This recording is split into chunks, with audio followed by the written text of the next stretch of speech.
کوئی حافظ عالم ہوتا ہے تو ہمارے مدارس میں دستار بندی ہوتی ہے. میرے ہاں سے 2 بچوں نے اس سال حفظ کیا تو میں نے پوسٹر نکالا دستار بندی اور اجلاس عام. میرے ایک استاد ہیں سعودی عرب میں جو یہاں آ چکے ہیں, کتاب التوحید پڑھا چکے ہیں, شیخ محمد بن رمضان الحاجری صاحب حفظہ اللہ, عرب کے بہت بڑے عالم ہیں, اس مسجد میں 2 بار آ چکے ہیں. انہوں نے ان کو پوسٹر بھیجا تو انہوں نے فون کیا کہ کیا ہندوستان میں اہل حدیث اداروں میں دستار بندی ہوتی ہے؟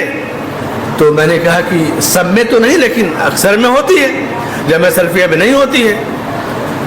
میں نے کہا شیخ کچھ اس میں حرج ہے, کوئی شرعی مسئلہ ہے, کچھ دقت ہے؟ تو شیخ نے کہا ہاں, یہ جو دستار بندی اور پگڑی والا سلسلہ ہے یہ ہمارے سلف صالحین کے یہاں نہیں رہا ہے. اس کا سلسلہ درگاہوں سے, مجاوروں سے, خانقاہوں اور صوفیوں کا سلسلہ ہے, سلف کا یہ سلسلہ نہیں ہے. تو میں نے پھر پوسٹر بدل دیا. میرے اجلاس عام کی صدارت ڈاکٹر عبدالعزیز مبارک پوری صاحب, شیخ الحدیث صاحب کے صاحبزادے, وہ کر رہے تھے. مہمان خصوصی اور نگرانی شیخ نورالعین صاحب سلفی صاحب کی تھی, جنہوں نے بخاری کی شرح لکھی, ابی اسحاق القاری, دونوں اسٹیج پر موجود تھے. میں نے دستار بندی ختم کر دیا اور یہ واقعہ بیان کیا.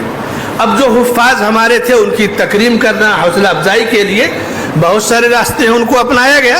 پروگرام جیسے تھا الحمدللہ, چونکہ یہ ایک تجربہ کہ اپنی ذات سے ہم نے ختم کر دیا اور جامعہ سلفیہ سے رابطہ کیا, وہاں سے بھی کوئی واضح دلیل نہیں آئی. 1978 کے ترجمان میں ایک مضمون چھپا, ترجمان جو نئی دلی سے مرکزی جمعیت کا آرگن ہے, کہ دستار فضیلت, مولانا ابوالقاسم عبدالعظیم صاحب بہو کے مشہور عالم ہمارے استاد ہیں, انہوں نے مضمون لکھا تھا.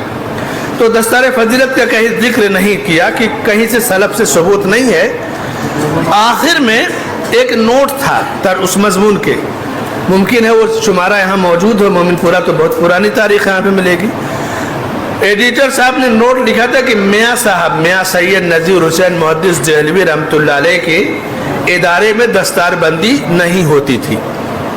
چونکہ ہم اہل حدیث ہیں اور علامہ احسان علی ظہیر رحمۃ اللہ علیہ کہتے ہیں کہ سورج بعد میں طلوع ہوتا ہے, اہل حدیث حق کو پہلے قبول کرتا ہے. تو چونکہ میں نقد نہیں کرتا, نہ کچھ کہنا چاہتا, ایک تجربہ, ایک نئی چیز جس سے ہم لوگ اکثر جس سے غافل تھے اور ہندوستان ہمارے اداروں میں بہت ساری جگہوں پر ہے, تو ہم نے اپنی ذات سے ختم کیا. ایک معلومات, ایک تحقیق یا ایک ریسرچ جہاں تک پہنچی, تو ہم آئندہ اس پر بھی علماء موجود ہیں, توجہ دے سکتے ہیں, کوئی حرج نہیں ہے. انشاءاللہ اپنے حفاظ کی حوصلہ افزائی, تکریم کے بہت سارے مواقع اور راستے ہمارے درمیان موجود ہیں.